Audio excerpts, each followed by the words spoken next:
ይታያችኋል። ስለዚህ እንደምን አድራችኋል? ትናንትና በተደረጉት የማንቸስተር ዩናይትድ ከዌስትሃም እና ቼልሲ ከሊድስ ዩናይትድ ጨዋታዎች ሁለቱም ቡድኖች ነጥብ ተጋርተው ወጥተዋል። የማንቸስተር ዩናይትድ አንዳቻ ሲጠናቀቅ የቼልሲ ደግሞ ሁለታቻ ተጠናቋል። ስለዚህ ሌሊት የወጡ ዋና ዋና ዘገባዎች ምን ይመስላሉ? የእነሱን ትርጉም እነግራችኋለሁኝ።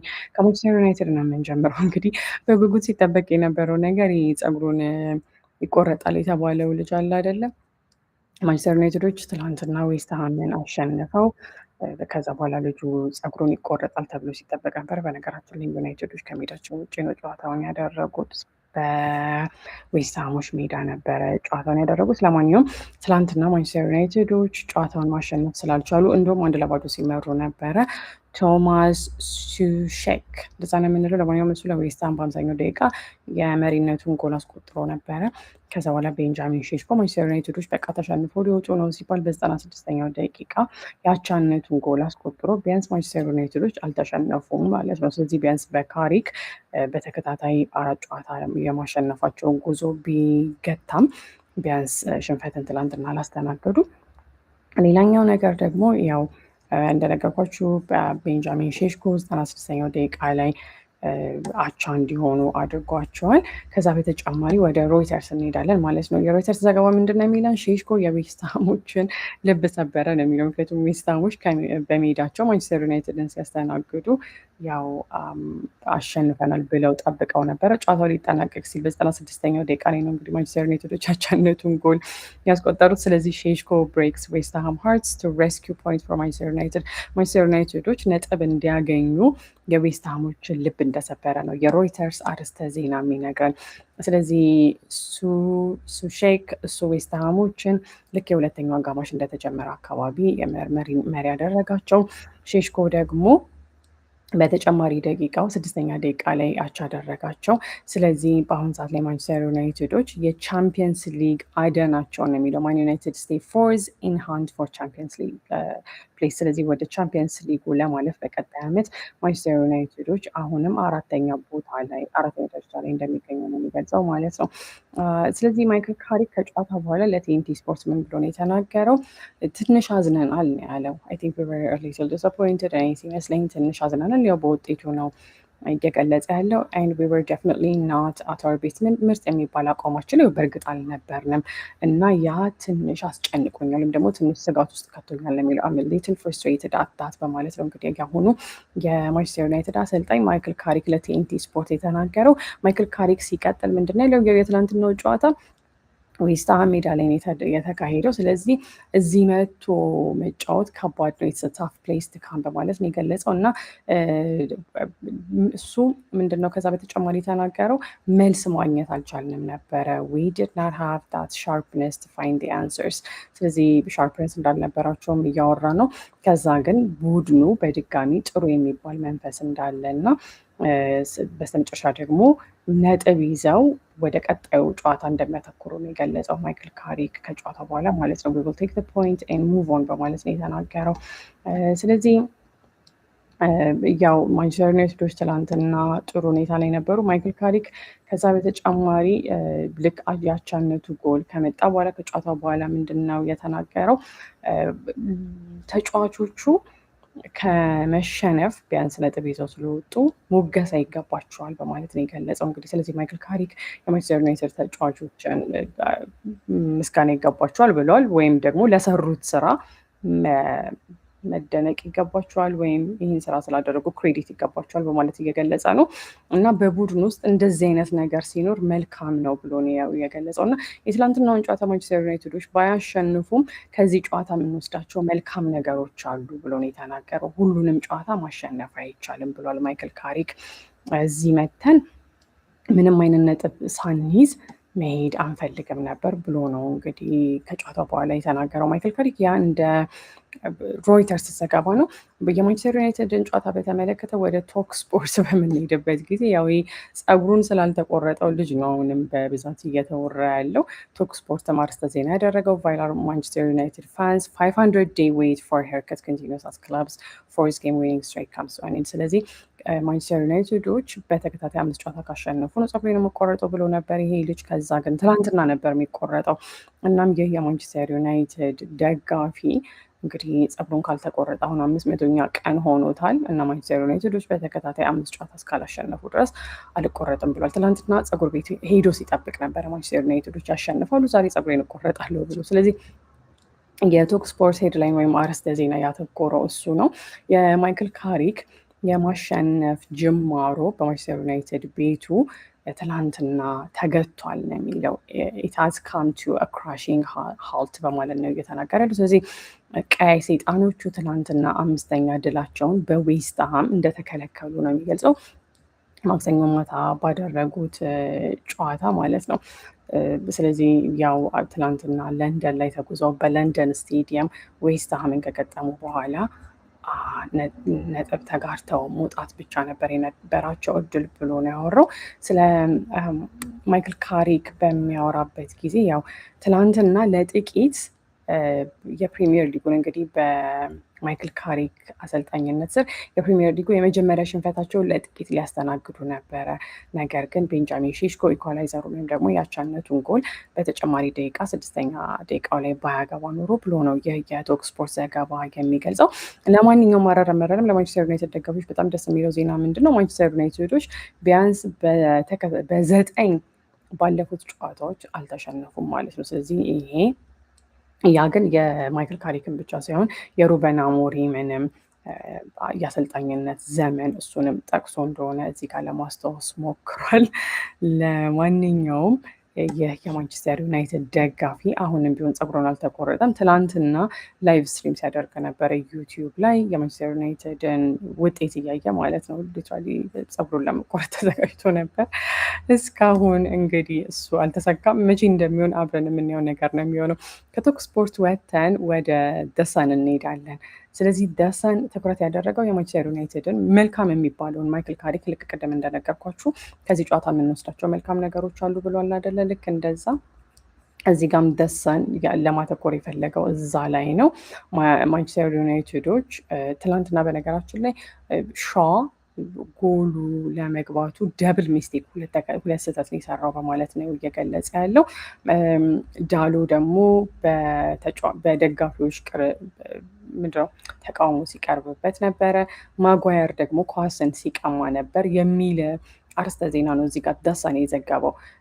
ስለዚህ ለማንኛውም ዋናው የመጀመሪያ ትኩረት ያደረጉበት ነገር ከማንቸስተር ዩናይትዶች ነጥብ ተጋርቶ መውጣትና ያለመሸነፍ ጉዟቸውን ከመቀጠል አንጻር ሻ በእሱ ምክንያት ጎሉ እንደተቆጠረ ነው እየገለጸ ያለው። ስለዚህ ከዛ በኋላ ዋናው ወደ ዝርዝሩ ዘገባ በምንሄድበት ጊዜ ማንቸስተር ዩናይትዶች ተከታታይ 5ኛ ጨዋታቸውን ማሸነፍ እንደተሳናቸው ነው የሚገልጸው።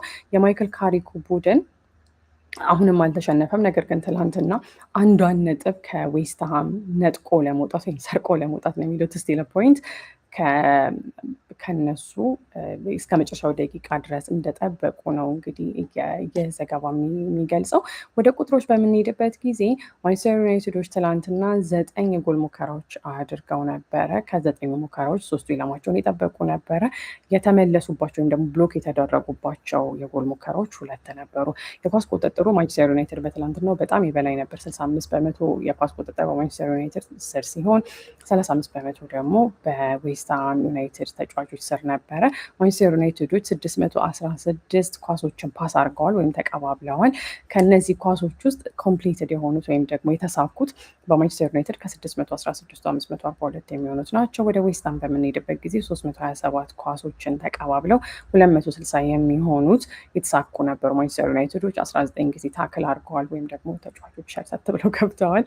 ለማንኛውም ዩናይትዶች ትላንትና 3 የማዕዘን ምት ሲያገኙ ዌስትሃሞች ደግሞ 5 የማዕዘን ምት አግኝተዋል ማለት ነው። ስለዚህ በ96ኛው ደቂቃ ብራያን ምቡሞ ቤንጃሚን ሼሽኮን አግኝቶ በ96ኛው ደቂቃ ላይ የአቻነቱን ጎል እስኪያስቆጥር ድረስ ማንቸስተር ዩናይትዶች ያው ጎል ማስቆጠር እንደተሳናቸው ለማስታወስ ነው የሞከረው። ስለዚህ የትላንትናው ዘገባ የደሰን ዘገባ ምንድን ነው የሚለን የማንቸስተር ዩናይትድ ደጋፊዎች ላሜንስን መውቀስ አይችሉም በማለት ነው የገለጸው። ምክንያቱም ጎሉ እንዳይገባ ምንም ማድረግ አይችልም ነበረ በማለት ነው እንግዲህ ደሰን እየዘገበ ያለው። ቢያንስ ትላንትና ለገባው ጎል እሱ ላሜንስ ተወቃሽ አይሆንም። ስለዚህ 6 ከ10 ሰጥተውታል የደሰን የስፖርት ተንታኞች። ወደ ያጎዳሉ በምንሄድበት ጊዜ ደግሞ 5 ነው የተሰጠው፣ 5 ከ10። በተለይ እሱ ለአማድ ያቀበለው ኳስ ምንም ተስፋ አስቆራጭ ነበር በማለት ነው እዚህ ጋር እየገለጸ ያለው። ከዛ በተጨማሪ ይሄ ፖርቹጋላዊው ጥሩ የሚባሉ ሩጫዎች ነበሩት ሜዳ ላይ በማለት ነው እንግዲህ፣ ወይም ሜዳ ውስጥ በጥሩ ሁኔታ ሲሮጥ ነበር በማለት ነው እየገለጸ ያሉ። ስለዚህ ወደ ላሜንስ በምንሄድበት ጊዜ ትላንትና 1 ጎል አስተናግዷል። 21 ጊዜ ኳሶቹን በትክክል ለቡድን አጋሮቹ አቀብሏል። 2 ጎል የሚሆኑ ኳሶችንም ሴቭ ማድረግ ችሏል ወይም አድኗል ማለት ነው። ወደ ዲያጎ ዳሎት በምንመጣበት ጊዜ 64 ጊዜ ነው ኳሶቹን የነካው። 1 ወደ ጎል ሙከራ አድርጓል። 40 ጊዜ ኳሶችን ፓስ አድርጓል። ትላንትና ምንም ታክል አላደረገም። ስለዚህ 2 ጊዜ ኳሶችን ድሪብል ሲያደርግ ነበረ። 3 ጊዜ ዲያጎ ዳሎት ተቀምጧል ማለት ነው ኳስ። ስለዚህ ምናልባትም ለዲያጎ ዳሎት የደሰን ስፖርት ተንታኞች 5 ከ10 የሰጡትም ለዛ ሊሆን ይችላል። ወደ ሃሪ ማጓየር በምንሄድበት ጊዜ የ32 ዓመቱ ትላንትና ከጄረድ ቦውን የመጣውን ኳስ ክሊር አድርጎታል ወይም አውጥቶታል። ለማንኛውም 6 ከ10 ነው እንግዲህ ስፖርት ተንታኞቹ የሰጡት። 1 የጎል ሙከራ አድርጓል። 51 ጊዜ ኳሶችን ፓስ አድርጓል። ሃሪ ማጓየር 2 ጊዜ ታክል ገብቷል። ከዛ ግን የተቀማው በትላንቱ ጨዋታ ሃሪ ማጓየር 5 ጊዜ ኳሶችን ተቀምቷል ማለት ነው። 60 ጊዜ ኳሶችን መንካቱን እንዳንረሳ። ወደ ሊሳንድሮ ማርቲኔዝ እንሄዳለን። ከማንቸስተር ዩናይትድ ቤት ኳስ ሲቀሙ ወይም ደግሞ በቃ በጉልበት ሲጫወቱ ደስ ከሚሉኝ ተጫዋቾች መካከል አንዱ ሊሳንድሮ ማርቲኔዝ ነው። ስለዚህ ትላንትና የኋላ መስመሩ ላይ ጥሩ የሚባል አቋም እንደነበረው ነው የደሰን ሪፖርት የሚገልጸው። እሱ ትላንትና በማንቸስተር ዩናይትድ ቤት የመጀመሪያ ተሰላፊ ከነበሩ በጣም ቁልፍ ተጫዋቾች መካከል አንዱ ነው የሚለው የደሰን ዘገባ ማለት ነው። ስለዚህ ሊሳንድሮ ማርቲኔዝ ትላንትና የመጀመሪያ ተሰላፊ ነበረ። 6 ከ10 እንደሰጡት ነግሬያችኋለሁኝ እና ኳሱን በጥሩ በሚባል ሁኔታ ሲያከፋፍል ነበር በማለት ነው የገለጹት። የማንቸስተር ዩናይትድ የመጀመሪያው የጎል እድል በሱ የተገኘ ነበረ እና ደግሞ አደጋን የማሽተት ጥሩ ክህሎት አለው። ግሬት ሪደር ኦፍ ዴንጀር በማለት ነው እንግዲህ ደሰን የዘገበው። ሊሳንድሮ ማርቲኔዝ ትላንትና 118 ጊዜ ነው ኳስ የነካው። ምንም አይነት ኳስ ክሮስ አላደረገም። 108 ጊዜ ፓስ አድርጓል ለቡድን አጋሮቹ። 3 ታክል ሰርቷል። ከዛ ትላንትና 5 ጊዜ በነገራችን ላይ 5 ጊዜ ነው ኳሶችን መቀማት የቻለው። 1 ጊዜ ኳሱን ድሪብል አድርጓል። ቅድም ሃሪ ማጓየር 5 ጊዜ ተቀምጧል ብያቸዋለሁ። 5 ጊዜ ነው ኳስ ከቡድን አጋሮቹ የቀማው። 3 ጊዜ ዲያጎ ዳሎት ተቀምጧል ማለት ነው። ስለዚህ ሊሳንድሮ ማርቲኔዝ ትላንትና ጥሩ ፐርፎርም ካደረጉ የማንቸስተር ዩናይትድ ተጫዋቾች መካከል እንግዲህ ደሰን የስፖርት ተንታኞች ወይም ኤክስፐርቶች እሱ ነው። ወደ ሉክሻ በምንሄድበት ጊዜ ስንት የተሰጡ ይመስላችኋል ትላንትና? ምክንያቱም ይህ ደሰን ወደ ሄድላይን ወይም ወደ አርዕስተ ዜናው በምንመጣበት ጊዜ ጎሉ የገባው በሱ ምክንያት ነው በማለት ነው እንግዲህ የገለጸው። ስለዚህ ሉክሻ ስንት የተሰጠው ይመስላችኋል? ከ10 1 2 3 4 ነው የተሰጠው።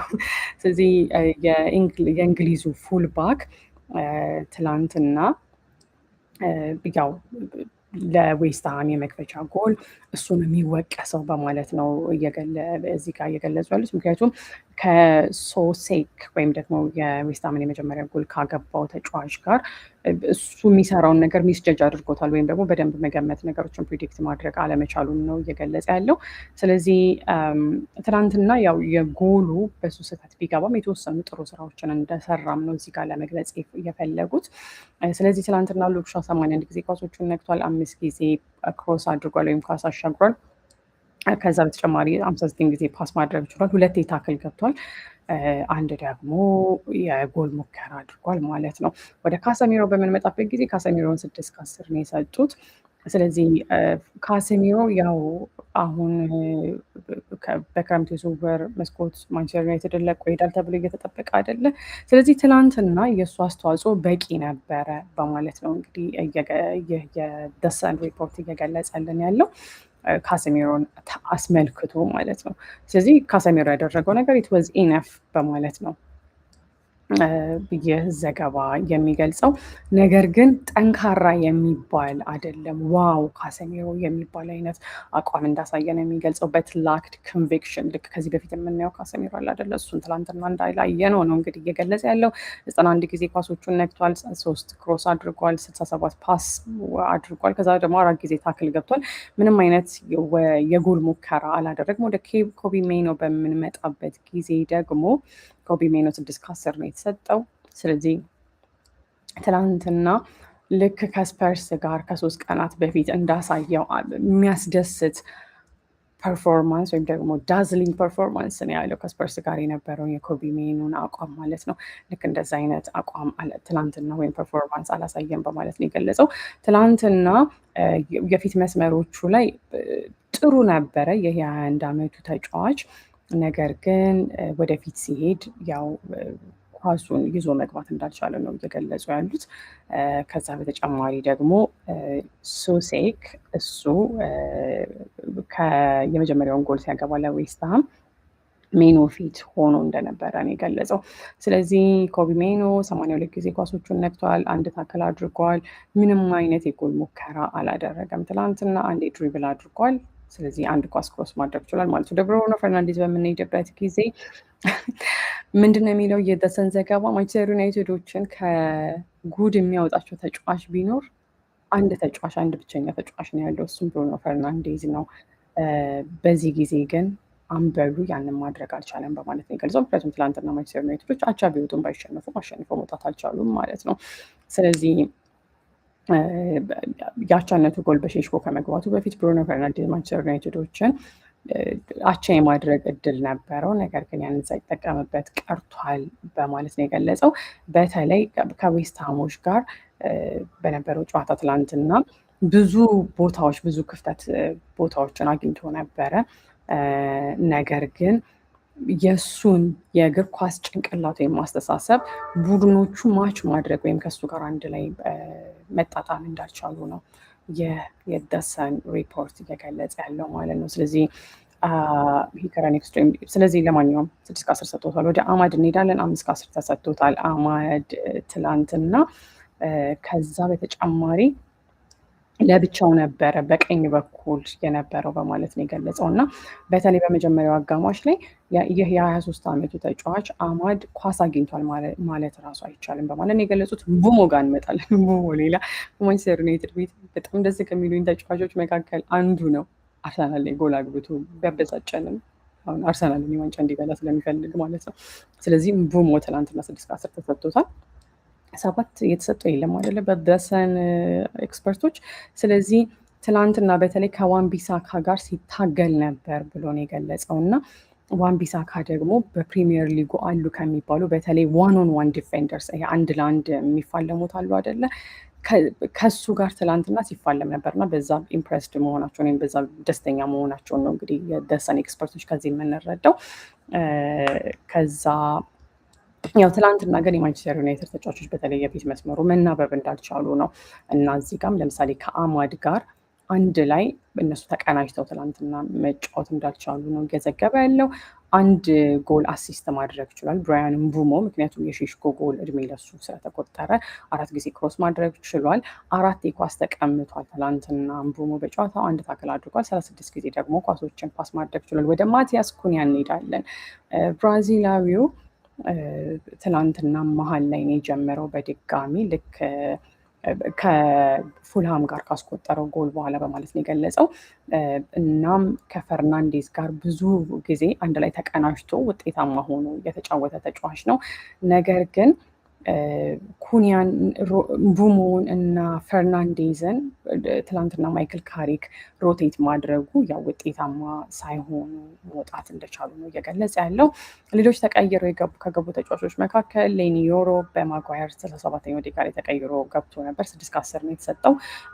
በተለይ ዌስትሃሞች መሪነታቸውን ደብል ሊያደርጉት ወይም ደግሞ ሁለተኛ ጎል ሊያስቆጥሩ ለጥቂት ተቃርበው የእነሱን እድል ክሊር በማድረጉ እዚህ ጋር እየተሞገሰ ነው ያለው። ወደ ቤንጃሚን ሼሽኮ በምንሄድበት ጊዜ እንግዲህ ከፍተኛ ሬቲንግ ያለው ወይም ደግሞ ከፍተኛ ቁጥር የተሰጠው ቤንጃሚን ሼሽኮ ነው። ምክንያቱም ትላንትና ቤንጃሚን ሼሽኮ በኩኒያ ተቀይሮ ነው የገባው ነው የሚለው 68ኛው ደቂቃ ላይ ቤንጃሚን ሼሽኮ ትናንትና የመጀመሪያ ተሰላፊ አልነበረም።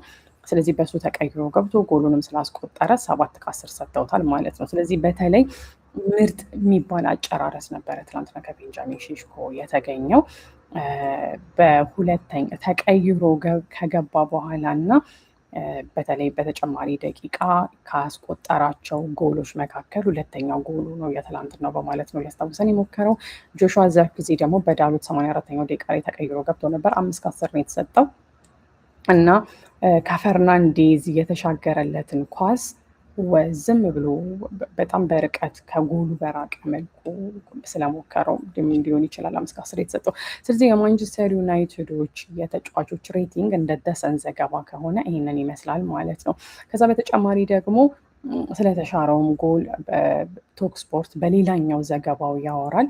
የካሰሚሮ ቴስታ ማንቸስተር ዩናይትዶች የሼሽኮን ጎል መጠበቅ አልነበረባቸውም እና የእሱ ጎል ስለመሻሩ ነው እንግዲህ አሁን እዚህ ጋር እየተናገሩ ያሉት ማለት ነው። ስለዚህ ቶሎ እስኪ እሷን ለማንበብ ልሞክርና በትክክል ምን እንደሚል እነግራቸዋለሁኝ። ኦኬ፣ ስለዚህ ቪኤአር የካሰሚሮን ጎል ሽሮታል ማለት ነው። ስለዚህ ማንቸስተር ዩናይትዶች ቀድመው አቻ መሆን ሊችሉ ይችላሉ። ስለዚህ ዋና ዋና ነጥቦች ምንድን ናቸው? ሼሽኮ 96ኛው ደቂቃ ላይ ለማንቸስተር ዩናይትድ ያቻነቱን ጎል አስቆጥሯል። ቢያንስ ማንቸስተር ዩናይትዶች ስቲል አንቢተን አንደር ካሪክ፣ በማይክል ካሪክ አሁንም አልተሸነፉም፣ ባያሸንፉም ትላንትና ማለት ነው፣ ወይም የማሸነፍ ጉዟቸው ቢጠናቀቅም ማንቸስተር ዩናይትዶች ትላንትና ጥሩ የሚባል የጎል እድል መፍጠር አልቻሉም ነበረ። ነገር ግን ወደፊት በተለይ በተጨማሪ ደቂቃ ከ90 ደቂቃ በኋላ ወደፊት በጣም በመሄድ አቻ ለመሆን ሲሞክሩ ነበር። ይሄ እንደ ማንቸስተር ዩናይትድ ወይም ደግሞ የማንቸስተር ዩናይትድ ዋና ድረገጻቸው ላይ እንደተዘገበው ነው። ስለዚህ ይህ አቻ ውጤት ምን ማለት ነው? ማይክል ካሪክ የማሸነፍ ጉዞ ተጠናቋል። ስለዚህ ይሄ ውጤት እንዳለ ሆኖ ማንቸስተር ዩናይትዶች አሁን በፕሪሚየር ሊጉ 4ኛ ደረጃ ላይ ይገኛሉ ማለት ነው። ከዛ በተጨማሪ ምን አለ? የሱሴክ ጎል እንደ ሮይተርስ ዘገባ ቅድም እንደነገርኳችሁ በማንቸስተር ዩናይትድ ስህተት የተቆጠረ ነው። እናም የማንቸስተር ዩናይትድ ደጋፊዎች በአሁኑ ሰዓት ላይ በቡድኑ ላይ ያላቸው መተማመን ትንሽ ቀዝቀዝ እያለ ነው። በማይክል ካሪክ በጣም ደስተኛ ነበሩ፣ ግን ትላንትና በተለይ እስከ መጨረሻዋ ደቂቃ ያቻነቱን ጎል ለማስቆጠር ስለጠበቁ ትንሽ ፍረስትሬትድ በማለት ነው እየገለጸ ያለው። ምክንያቱም የመጨረሻው ደቂቃ ድረስ 96ኛው ደቂቃ ድረስ ያቻነቱን ጎል ማግኘት ስላልቻሉ እና ሌላኛው ደግሞ በብዙ ሚዲያዎች ወይም በብዙ የዜና ምንጮች እየተቀባበሉ እያወሩት ያሉ ነገር ምንድን ነው? ይሄ የዩናይትድ ስትራንድ የሚለው የእሱ የማንቸስተር ዩናይትዱ ደጋፊ እንግዲህ ጸጉሩን ዛሬም አለመቆረጡ ነው። ወደ ቼልሲ ቤት እንሄዳለን። ቼልሲዎች ትላንትና ከሊድስ ዩናይትድ ጋር ጨዋታ ነበራቸው። ጨዋታው 2-2 ነው የተጠናቀቀው። 2-2 ከመጠናቀቁ በፊት እንግዲህ ቼልሲዎች አንደኛ በስታንፈርድ ብሪጅ ነበረ ያንን ጨዋታ ማድረግ የቻሉት።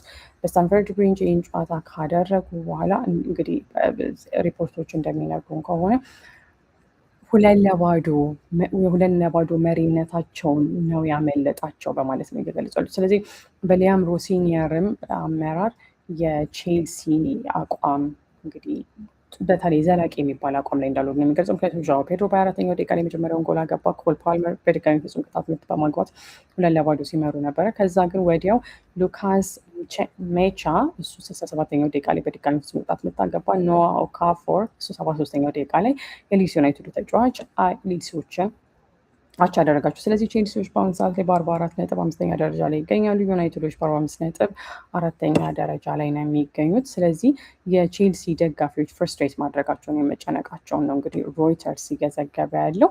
እሱ ብቻ ሳይሆን እንደዛን ዘገባ ከሆነ በተለይ ሊድሶች አቻ ከሆኑ በኋላ በቫር ውሳኔ ቅሬታ እንዳላቸው እና የደብሉስ ወይም ደግሞ የሰማዮቹ ደጋፊዎች ብስጭት እንዳለባቸው እዚህ ጋር የተለያዩ ሪፖርቶች ገልጸዋል። በተለይ ሰን ስኮቲሽ ሰን ደግሞ ከዘገበው ዘገባ ላይ ለምሳሌ ዣኦ ፔድሮን ሲያደንቁት ነበረ፣ በተለይ ወደፊት በጣም በአስፈሪነቱ። ከዛ ግን ኮል ፓልመር የሳተው ኳስ በጣም ብዙ ወቀሳዎች እንዳስከተለው ነው እዚህ ጋር እየገለጸ ያለው ማለት ነው። ከዛ ያው ለሊድሶች በጣም ትልቅ ውጤት ነው። ምክንያቱም 2-0 ከሜዳቸው ውጭ በስታንፈርድ ብሪጅ በቼልሲ ሲመሩ ቆይተው ነው አቻ ሆነው የወጡት። ስለዚህ በተለይ ቢግ ካምባክ ፍሮም ሊድስ ከሊድሶች ትልቅ ካምባክ ተብሎ ነው እንግዲህ ኤኤስ ዩኤስኤ የዘገበው።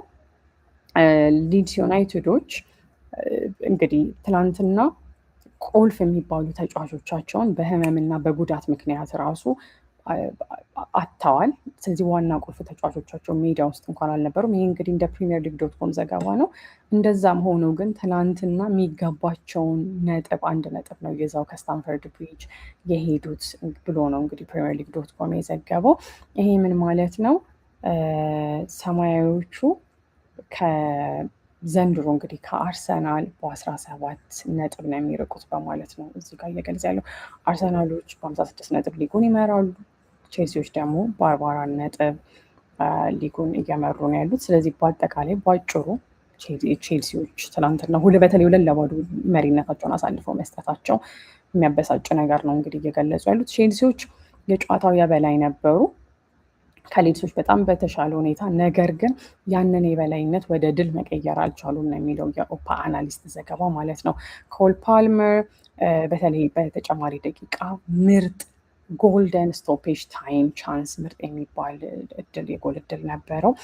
ከቅርብ ርቀት ሆኖ ጎሉን አግብቶ ቼልሲዎች ድልን ተቀዳጅተው የሚወጡበት እድል ነበረው። ነገር ግን ያንን ጎል ባለማግባቱ ጭራሽ ለቼልሲዎች ለቼልሲ ደጋፊዎች ስጋትን የጨመረው በማለት ነው የገለጸው። ስለዚህ ከጨዋታው በኋላ ሊያም ሮሲኒየር በአጠቃላይ የቡድኑን ፐርፎርማንስ ወይም አቋም ነው እንግዲህ ያደነቀው በማለት ነው የገለጸው። ስለዚህ ሮሲኒየር ምንድን ያለው we have to just make sure we take care of moments and be ፕሮፌሽናል መሆናችንን ማረጋገጥ ብቻ ነው ያለብን በማለት ነው የገለጸው። ስለዚህ ለ90 ደቂቃ ያህል ኮንሰንትሬት ማድረግ ወይም ትኩረት ማድረግ የምንችል ከሆነ ይህ ቡድን የማይታመን ፖቴንሻል ወይም ብቃት አለው።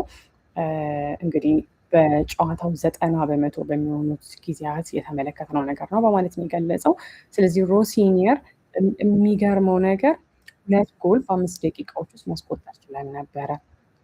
ከዛ ስለዚህ ቢያንስ እሱ መልካሙን ነገር ለማተኮር መልካም ነገሩ ላይ ለማተኮር እየሞከረ እንደሆነ ከዚህ መረዳት እንችላለን ማለት ነው። ስለዚህ ሌላ ምናልባት ያልነገርኳችሁ ነገር ምንድን ነው? ያው በአሁን ሰዓት ላይ 5ኛ ደረጃ መሆኑን ነግሬያችኋለሁኝ። ሊድስ ዩናይትዶች በአሁን ሰዓት ላይ በፕሪሚየር ሊጉ 15ኛ ደረጃ ላይ ይገኛሉ በ30 ነጥብ። ትናንትና 1 ነጥብ ይዘው መውጣት ችለዋል። ስለዚህ ትናንትና የተደረጉት የፕሪሚየር ሊግ ጨዋታዎች ዘገባ ይህንን ይመስላል። ቪዲዮ እንደወደዳችሁ ተስፋ አደርጋለሁ። ሰላም ቆዩ።